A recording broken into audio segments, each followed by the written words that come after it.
بخشنے والا ہے۔ اور کافر کہتے ہیں کہ قیامت کی گھڑی ہم پر نہیں آئے گی۔ کہہ دو کیوں نہیں آئے گی؟ میرے پروردگار کی قسم وہ تم پر ضرور آ کر رہے گی۔ وہ پروردگار غیب کا جاننے والا ہے، ذرہ بھر چیز بھی اس سے پوشیدہ نہیں، نہ آسمانوں میں اور نہ زمین میں، اور کوئی چیز ذرے سے بھی چھوٹی یا بڑی نہیں مگر کتاب روشن میں لکھی ہوئی ہے، اس لیے کہ جو لوگ ایمان لائے اور عمل نیک کرتے رہے ان کو بدلہ دے۔ یہی ہیں جن کے لیے بخشش اور عزت کی روزی ہے، اور جنہوں نے ہماری آیتوں کے بارے میں ہمیں ہرانے کی کوشش کی ان کے لیے سخت درد دینے والے عذاب کی سزا ہے۔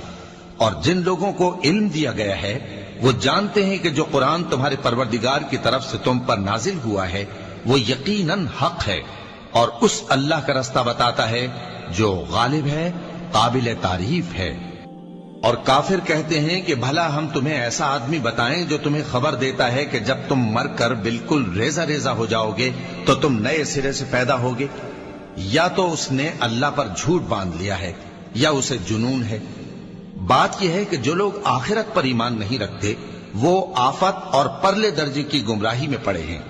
کیا انہوں نے اس کو نہیں دیکھا جو ان کے آگے اور پیچھے ہے، یعنی آسمان اور زمین؟ اگر ہم چاہیں تو ان کو زمین میں دھسا دیں یا ان پر آسمان کے ٹکڑے گرا دیں، اس میں ہر بندے کے لیے جو رجوع کرنے والا ہے ایک نشانی ہے۔ اور ہم نے داؤد کو اپنی طرف سے برتری بخشی تھی اور کہا تھا اے پہاڑوں ان کے ساتھ تسبیح کرو، اور پرندوں کو ان کا مسخر کر دیا، اور ان کے لیے ہم نے لوہے کو نرم کر دیا کہ کشادہ زرہیں بناؤ اور کڑیوں کو اندازے سے جوڑو، اور نیک عمل کرو، جو عمل تم کرتے ہو میں ان کو دیکھنے والا ہوں۔ اور ہوا کو ہم نے سلیمان کے تابع کر دیا تھا، اس کی صبح کی منزل 1 مہینے کی راہ ہوتی اور شام کی منزل بھی مہینے بھر کی ہوتی۔